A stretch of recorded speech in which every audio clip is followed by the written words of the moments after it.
పొద్దటి నుంచి కురుస్తున్న వర్షాల రీత్యా ఖమ్మం జిల్లాలో మున్నేరు వాగు ప్రవహిస్తుండటంతో అక్కడ వర్షాలు చాలా బాగా పడుతున్నాయి. కుండపోత వానల వల్ల జనం అతలాకుతలమైపోతున్నారు. సో ఖమ్మం జిల్లాకి సంబంధించి మరింత సమాచారం ఖదీర్ అందిస్తారు. Khadeer, over to you. లోని కాలువడ్డు ప్రాంతం అంతా కూడా నీట మునిగిపోయింది. దాంతో ఇక్కడ ఉన్న స్కూల్స్ అదేవిధంగా కాలనీలన్నీ కూడా నీట మునిగిపోవడంతో స్థానికంగా ఉన్న ప్రజానికం తీవ్ర ఇబ్బందులను ఎదుర్కొంటున్న పరిస్థితి కనిపిస్తూ ఉంది. ఇప్పుడు నేను ప్రస్తుతం కాలువడ్డులోని నయా బజార్ కాలేజీ, ఇక్కడ స్కూల్, అదేవిధంగా బాలూర వసతి గృహం, దాంతో పాటుగా జూనియర్ కాలేజ్ కూడా ఇక్కడ ఉంది.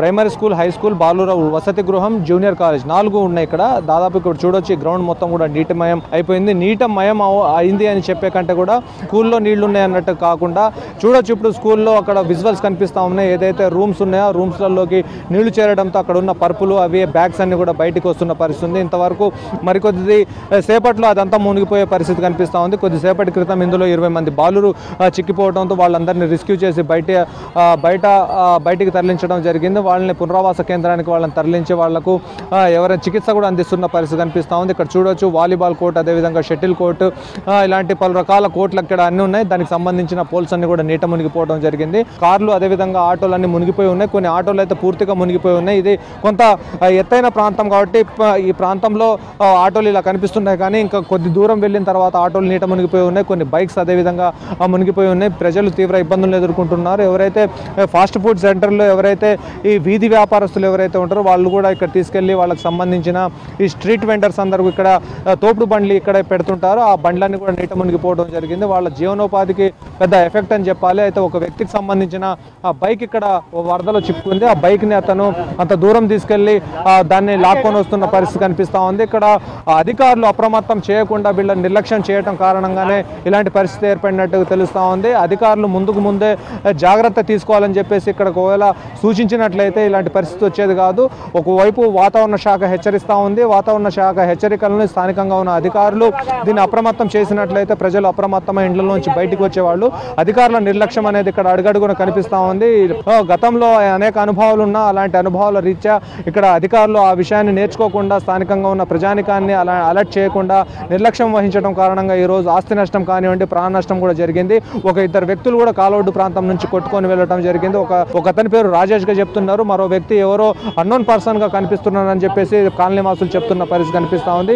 ఇటు నయాబాద్ కాలేజీతో పాటు ఇటు బొక్కలగడ్డ ప్రాంతం, అదేవిధంగా మంచుకంటి నగర్, ఇలాంటి కాలనీలన్నీ కూడా నీట మునిగిపోవడం జరిగింది. ఇక్కడ కొంతమందితో మనం మాట్లాడే ప్రయత్నం చేద్దాం. ఈ వరదలు గత అనుభవాన్ని దృష్టిలో పెట్టుకొని ఇక్కడ ఉన్న అధికారులు గత గుణపాఠాలను నేర్చుకోకుండా ఈ నిర్లక్ష్యం చేయడాన్ని ఏ విధంగా చూడాలంటారు? ఖమ్మం జిల్లా వ్యాప్తంగా గత 3 రోజుల నుంచి భారీ వర్షాలు కురుస్తున్న పరిస్థితి ఇక్కడ కనపడతా ఉంది. ప్రధానంగా ఖమ్మం నగరంలో ఉన్న మున్నేరు పక్కనున్న ప్రజలు ప్రతి సంవత్సరం కూడా ఏదో ఒక వర్షాకాలంలో వచ్చినప్పుడు, వర్షాలు కురిసినప్పుడు, భారీ వర్షాలప్పుడు మున్నేరు వాగు అప్రమత్తంగా ఉండి బాగా పొంగిపోరిన పరిస్థితి ఈ నగరంలో కనపడతా ఉంది. గత ఉన్న పాలకులు అంతే చేశారు. ఇప్పుడున్న పాలకులు కూడా ఏమీ పట్టించుకోకుండా ప్రజల్ని అప్రమత్తం ఉంచాల్సిన అవసరం కూడా ఇక్కడ ఖమ్మం జిల్లాలో 3 మంత్రుల మీద ఉంది. కానీ ఆ 3 మంత్రులు కూడా ఏమీ పట్టించుకోకుండా ఈరోజు నిమ్మికి నీరులాగా వేయించిన పరిస్థితి ఉంది. ప్రధానంగా ఖమ్మం నడిగొడ్డునున్న నాయబజారు స్కూల్ కావచ్చు, కాలేజీ పక్కనే చిన్నపిల్లల హాస్టల్ కూడా ఉంది. అప్రమత్తం లేకుండా ఈరోజు విద్యార్థులు ప్రాణ నష్టం జరిగే అవకాశం కూడా కనపడ్డాది. అది తెలుసుకున్న అక్కడ ఉన్న ఉపాధ్యాయులు, వార్డెన్స్, అక్కడ ఉన్న లెక్చరర్లు తెలుసుకొని విద్యార్థులను బయటికి పంపించిన పరిస్థితి ఈ ఖమ్మం నగరంలో కనపడతా ఉంది. తక్షణమే ఈ సమస్యను పరిష్కరించాలని చెప్పి ప్రజల్ని ప్రాణ నష్టం లేకుండా ఈ 3 మంత్రులు కాపాడాలని చెప్పి వాళ్ళకి మేము తెలియజేస్తూ ఉన్నాం. ఇక్కడ ప్రధానంగా చూస్తే ఇక్కడ మొత్తం కూడా ఒక చెరువు మాయలాగా మారిపోయిన పరిస్థితి ఈ కాలేజీ కనపడతా ఉంది. తక్షణమే ఈ సమస్యను పరిష్కరించే వైపు ఈ 3 మంత్రులు ఆలోచన చేసి ఈ సమస్యల వైపు ఏదైతే ప్రజలు ఇబ్బందులు పడుతూ ఉన్నారో ప్రజల్ని ఎక్కడైతే వర్షాలు లేకుండా, ఎక్కడైతే నీరు రాకుండా ప్రాంతాలని వాళ్ళని ప్రవేశపెట్టాలని చెప్పి అక్కడికి పంపించాలని చెప్పి ఈ 3 మంత్రులు మేము కోరుతా ఉన్నాం. ప్రధానంగా అక్కడ హాస్టల్ ఉంది, చిన్నపిల్లల హాస్టల్ మొత్తం కూడా సగం నీటికి మునిగిన పరిస్థితి ఉంది. అక్కడ స్కూల్ ఉంది, దాని వెనకవైపు కాలేజీ ఉంది, మొత్తం నీటిలో మునిగిపోయిన పరిస్థితి ఈ ఖమ్మం నగరంలో కనపడుతుంది. ఇది ఒక్కటే కాదు, జిల్లా వ్యాప్తంగా, ఖమ్మం జిల్లా వ్యాప్తంగా ప్రతి పాఠశాల కావచ్చు, కళాశాల కావచ్చు, గురుకులాలు కావచ్చు, విద్యార్థులు ఇటు వాగులు పొంగిపోరిన పరిస్థితి, ప్రజలు కూడా ఇబ్బందులకు గురైన పరిస్థితి కనపడతా ఉంది. మామిడి చెట్టు లాంటిది ఉంది. ఆ మామిడి చెట్టు వెనకాల ఒకటి హాస్టల్ ఉంది. హాస్టల్లో ఒక 4 అబ్బాయిలు ఉన్నారు. వాళ్ళు సహాయక చర్య కోసం వాళ్ళు వేచి చూస్తున్న పరిస్థితి కనిపిస్తూ ఉంది. వాళ్లకు 5th ఫ్లోర్ వరకు అయితే ఇప్పటి వరకు వాటర్ రాలేదు. వాళ్ళ కనీస సౌకర్యాలు అందించే పరిస్థితి కనిపించడం లేదు. ఈ గ్రౌండ్ నుంచి వెళ్ళాలంటే దాదాపు దాదాపుగా ఇది ఈ గ్రౌండ్ మొత్తం ఈ గేట్ హైట్ వచ్చేసి దాదాపు 12 అడుగులు ఉంది. 12 అడుగుల్లో ఇప్పటికి ఇది 7 అడుగుల వరకు నీరు వచ్చి చేరడంతో ఇక్కడ ఉన్న ప్రజలు కూడా లోపలికి వెళ్ళలేని పరిస్థితి కనిపిస్తూ ఉంది. అక్కడ ఉన్న వాళ్ళందరూ కూడా బాలురే కావడంతో కొంత వాళ్ళు ఊపిరి పీల్చుకునే పరిస్థితి కనిపిస్తూ ఉంది. దీనికి సంబంధించి ఎన్టీఆర్ఎఫ్ బృందాలు వచ్చినట్లయితే ఇక్కడ సహాయక చర్యలు వేగవంతం అయ్యే అవకాశం ఉన్నట్టు తెలుస్తూ ఉంది. అయితే ప్రత్యేకించి చూడొచ్చు, ఏదైతే హాస్టల్లోంచి గ్రౌండ్లోంచి వాటర్ ఏదైతే బయటకు వస్తుందో ఆ బయటకు వచ్చిన వాటర్ ఇక ఇప్పుడు ఇది ఈ డ్రైన్లోంచి వెళ్తున్న పరిస్థితి ఉంది. డ్రైన్ కూడా మొత్తం ఫుల్ అయిపోయి ఇక్కడ కొబ్బరి బొండాలు అదేవిధంగా ప్లాస్టిక్ వ్యర్థాలు అన్నీ నిండిపోయి ఉండటంతో ఇక్కడ ఉన్న మున్సిపాలిటీ అధికారులు దీనిపైన చర్యలు తీసుకోకపోవడం వల్ల ఈ నాలాలన్నీ కూడా పొంగి పొర్లుతున్న పరిస్థితి కనిపిస్తూ ఉంది. ఈ నాలా డ్రైన్ కూడా చూడొచ్చు, దాదాపుగా 5 అడుగుల వెడల్పుతో ఉంది, దాదాపుగా 5 అడుగుల లోతుంది. ఇలాంటి డ్రైన్లో ఒకవేళ మనుషులు పడినట్లయితే తీవ్ర ఇబ్బందులను ఎదుర్కొని ప్రాణాలు కూడా కోల్పోయే పరిస్థితి ఉంది. ఖమ్మం ఉమెన్స్ కాలేజ్లో పునరావాస కేంద్రాన్ని ఏర్పాటు చేయడం జరిగింది. ఇక్కడికి వచ్చిన పునరావాస కేంద్రంలో ఉన్న అనేక మంది బాధితులు ఇక్కడ ఇప్పటివరకు ఇంకా సౌకర్యాలు కల్పించలేదు, ఇంతవరకు అన్నం కూడా ఇంకా పెట్టలేదని చెప్పేసి చెప్తున్నారు. మనం వాళ్ళతో మాట్లాడే ప్రయత్నం చేద్దాం. ఎప్పుడు వచ్చినావు?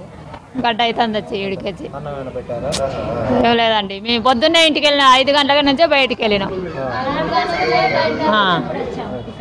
ఏ కాలనీ అమ్మా, ఎలా ఉంది మీ పరిస్థితి? ఇక్కడికి ఎక్కడి నుంచి వచ్చారు? బొక్కలగడ్డ అది మొత్తం మునిగిపోయినాయి, ఏమీ లేవు. ఇప్పుడు నయాబజార్ స్కూల్లో ఉంటే ఆ నుంచి కూడా వెళ్ళగొట్టారు, అది కూడా మునిగిపోయింది మొత్తం. వస్తూనే ఉన్నారు, చూస్తూనే ఉన్నారు, ఇంకా అందరిని బయటికి వెళ్ళగొడతారు. ఇక్కడ స్కూల్ కాడికి పోండి, కాలేజీ కాడికి పోండి అని ఇక్కడికి పంపించారు అందరినీ. పోయినసారి కూడా ఇంత రాలా నీళ్ళు, ఈసారే బాగా వచ్చినాయి, మొత్తం మునిగిపోతున్నాయి. అసలు మేము ఏమేమి చదువుకోలేదు, ఇంటికి తాళాలు వేసినాం, దాన్ని బట్టి వచ్చినాం, ఉన్నాయో పోయినాయో కూడా తెలియదు. పోయినసారి వచ్చింది అమ్మ, మరి వచ్చే అధికారులు ఎవరు చెప్పలేదు? చెప్పారు ఆనకట్ట కడతాం అది కడతాం అన్నారు, కానీ ఏమీ అనలేదు. మీరే కాల్ చేసి వెళ్ళండి, రెడ్ మార్క్ పెట్టి వెళ్ళారు. కాల్ చేసి వెళ్ళండి, మీ ఇష్టం ఉంటుండండి, లేకపోతే లేదని అన్నారు పోయినసారి వచ్చినప్పుడు. ఈసారికి ఎవరు రాలే. పోయినసారి ఎలక్షన్స్ ఉండడం వల్ల అందరు వచ్చి అట్లా ఇట్లా అన్నారు. ఈసారి ఎలక్షన్స్ లేవు కాబట్టి ఎవరు ఏమొచ్చి బయటికి వెళ్ళండి అని కానీ చెప్పలే. పోలీసులు ఒక్కళ్ళు చెప్పారు బయటికి వెళ్ళండి అని. కాలంలో ఎవరైనా మునిగిపోవడం జరిగిందా? ఇండ్లు సామాన్లు అన్నీ మునిగిపోతున్నాయి. ఇల్లు కట్టుకున్నప్పటి నుంచి కాదు, కిరాయాకి ఉన్నాం మేము. కిరాయాకి ఉన్నా కానీ ఇట్లా ఇంత ఘోరం జరగలేదు ఎప్పుడు. అయితే పునరావాస కేంద్రాన్ని ఇక్కడ ఏర్పాటు చేయడం జరిగింది. నయాబజార్ కాలేజ్లో ఏదైతే పునరావాస కేంద్రం ఏర్పాటు చేశారో ఆ పునరావాస కేంద్రాన్ని ఏర్పాటు చేసిన చోట కూడా భారీగా వరద నీరు రావడంతో అక్కడ నుంచి ఉమెన్స్ కాలేజీకి వాళ్ళని తరలించడం జరిగింది. అయితే ప్రస్తుతం ఇక్కడ పునరావాస కేంద్రానికి సంబంధించిన వ్యక్తులందరూ కూడా ఇక్కడికి వచ్చారు. అక్కడ ఉన్న ప్రజానికం అందరూ కూడా ఇక్కడ భారీగా వచ్చిన పరిస్థితి కనిపిస్తాయి. ఇప్పుడు చూడొచ్చు, ఇక్కడ విజువల్స్లో ఏదైతే వాళ్ళ తడి బట్టలు ఉన్నాయో తడి బట్టలు తీసుకొని వాళ్ళు ఆరబెట్టుకుంటున్న పరిస్థితి ఉంది. ఇక్కడ వాళ్ళకి సంబంధించిన సౌకర్యాలు ఇక్కడే కల్పించారు. ఏదైతే వాళ్ళకి సంబంధించిన దుప్పట్లు ఉన్నాయో వాటిని వాళ్ళు ఇంకా తీసుకొని వచ్చారు. దీనికి సంబంధించిన అధికారులు ఈ సంవత్సరం ఎవరు కూడా వచ్చి వాళ్ళని అప్రమత్తం చేయలేదని చెప్పేసి వాళ్ళు ఆరోపిస్తున్న పరిస్థితి కనిపిస్తూ ఉంది. అమ్మ, మీ ఇంటి పరిసర ప్రాంతాలు ఎలా ఉంది తల్లి? అక్కడ మొత్తం మునిగిపోయిందండి, వాటర్ మొత్తం మునిగిపోయిందనే ఇక్కడికి వచ్చామన్నమాట. ఫస్ట్ నాయబజార్కి వెళ్తే అక్కడ కూడా మొత్తం మునిగిపోయింది. సో ఇటు వచ్చాము, ఇంకా ఉమెన్స్ కాలేజ్కి వచ్చాము. ఇప్పుడు ఇక్కడ ఉన్నాము, ఇంకా సాయంత్రం ఏం తెలియదు ఎక్కడికి వెళ్తామో కూడా. ఇక్కడికి కూడా వస్తే మళ్ళీ ఎక్కడికి వెళ్తామో తెలియదు. ఎన్ని సంవత్సరాల నుంచి నువ్వు ఉంటున్నావు అక్కడ? ఎప్పుడైనా ఇలాంటి పరిస్థితి చూసావమ్మా? నేను అక్కడే అండి. ఇంత వాటర్ ఫ్లో ఎప్పుడు రాలేదు అసలు, ఇంత అయితే ఎప్పుడు రాలేదు. ఫస్ట్ టైం ఇంత రావడం. నేను మా నాన్నగారు మిర్చి మార్కెట్లో చేస్తారు, మిర్చి బిజినెస్ చేస్తారు. సో అక్కడే ఉన్నారు వాళ్ళు, ఇంకా మమ్మల్ని ఇటు పంపించి వాళ్ళు వెళ్ళారు అక్కడికి. అవి మొత్తం మునిగిపోయిందండి మా ఇల్లు మొత్తం. నువ్వు ఏం చదువుతున్నావు? నీ సర్టిఫికెట్స్ అయినా భద్రంగా ఉన్నాయా? లేవు, అవి బీరువాలోనే. మాకు సడన్గా వచ్చేసింది వాటర్ ఫ్లో అసలు. మేము రావడమే గ్రేట్. ఇంకా మేమైనా డాబాలు దూకుతూ వచ్చేసాము. వాళ్ళని మమ్మల్ని వెళ్ళిపోమంటున్నారు. ఇంకా మేము ఫోన్స్ తీసుకొని వచ్చాము అంతే, ఇంకా ల్యాప్టాప్స్, ఫోన్స్. అయితే మీ దగ్గర మీకు సంబంధించిన విలువైన పత్రాలు, విలువైన బంగారం అవి ఉంటాయి కదా, వాటి పరిస్థితి ఎలా ఉన్నాం? అన్ని బీరువాలో ఉన్నాయండి సార్, అన్ని వదిలిపెట్టే వచ్చేసినాం. మమ్మల్ని అందరినీ బయటకు వెళ్ళగొట్టారు. ఇక మీరు ప్రాణాలే దక్కించుకున్నాం అని చెప్పి బయటకు వెళ్ళగొట్టారు. సామాన్లన్నీ వదిలిపెట్టేసి వచ్చేసినాం. ఇంట్లోకి వచ్చిన నీళ్ళు మొత్తం 10 సంవత్సరాలు అక్కడే ఉంటాను, కానీ ఇదే ఫస్ట్ ఇట్లా రావటం. ఏమన్నా తిన్నావా తల్లి? ఏం తినలేదమ్మా, నేను కడుపులు తిప్పుతాను, కళ్ళు సామాన్ మొత్తం ఏమి తీయలేను, కట్టుకున్న బట్టలతోనే వచ్చేసాను నేను. ఏం నీ వయసు ఎంత? నువ్వు ఎన్ని సంవత్సరాల నుంచి ఉంటున్నావు తల్లి? నాకు 70 ఉంటాయి. ఏమి తినలే నేను, కళ్ళు తిరుగుతాను. నేను ఏం తినలే, అట్నే వచ్చిన ఇంట్లో నుంచి తాళం వేసిన. 70 సంవత్సరాల నుంచి ఉంటున్నావు కదా, నీకు ఎప్పుడైనా ఇట్లా జరిగిందా? ఎప్పుడు జరగలేదు, ఒక్కసారే వచ్చింది ఇంకంతే. ఏ ఏరియా అనేది? కాలవడ్డు మంచిగంటి నగర్ బోర్డు లేదు, ఆ బోర్డు లోపట. ఇంతవరకు ఎటువంటి ఆహారాన్ని కూడా ఇంకా వాళ్ళకు ఏర్పాటు చేయలేదు. దాని కారణంగా వృద్ధులు ఎక్కువగా ఉన్నారు. వృద్ధులు దీర్ఘకాలిక వ్యాధులతో వాళ్ళు ఇబ్బంది పడే వాళ్ళు ఉన్నారు. వాళ్లకు సంబంధించి ఇంతవరకు ఏదైనా అన్నం పెట్టాల్సిన పరిస్థితి ఏం జరిగింది తల్లి మీ ఇంటి దగ్గర? ఏమీ తీసుకోలేదు, ఏ రక్తుందని బయటకు వచ్చిన లోపల వేసారు, మొత్తం మెరిగిపోయినాయి. తాళం వేసినా వచ్చిన ఒక్క వస్తువు తీసుకోలేదు. ఏమైనా డబ్బులు కూడా ఉన్నాయి, మందులు ఉన్నాయి, డబ్బులు ఉన్నాయి. అసలు బియ్యం, పప్పులు, ఉప్పులు ఏమైనా గింత తీసుకోలేదు. వాళ్ళ ఇట్లా పరిస్థితి బాగాలేక వాళ్ళ టీకాల వాళ్ళు ఏం లేదు సార్. మాది ఏం తల్లి, ఏం పేరు నీ పేరు? ఎలా ఉందమ్మా మీ ఇంటి దగ్గర? ఏడో బాధపడకు, బాధ ఉంటది. బాధ ఏం లేదు, అన్నీ అయిపోయినాయి. ఏం లేదు, ఇంటికి పోయి చూసేది ఏం లేదు. ఆడుకొని తినటమే, ఆడుకొని తిన్నా కూడా బజార్ వాళ్ళకి ఎవరు ఏం లేదు పెట్టడానికి. ఏం చేయాలి సార్? వసతులు కల్పించాలని చెప్పేసి ఒకవైపు వాతావరణ శాఖ పదే హెచ్చరికలు జారీ చేస్తున్నప్పుడు ఒక్కో చోట రెడ్ అలర్ట్, అదేవిధంగా ఆరెంజ్ అలర్ట్లను కూడా జారీ చేస్తున్న క్రమంలో అధికారులు ఎంత నిర్లక్ష్యంగా వ్యవహరించారు. గతంలో అనేక గుణపాఠాలు కూడా ఉన్నాయి. ఈ మున్నేరు ప్రాంతం అంతా కూడా, మున్నేరు పరివాహక ప్రాంతం అంతా కూడా అనేక సార్లు ఏదేమైనా కానీ త్వరతగిన ఈ పునరావాస కేంద్రంలో అన్ని రకాల వసతులు కల్పించాలని చెప్పేసి డిమాండ్ చేస్తున్న పరిస్థితి కనిపిస్తూ ఉంది. ఇది మొత్తంగా పునరావాస కేంద్రం వద్ద ఉన్న పరిస్థితి. వీడియో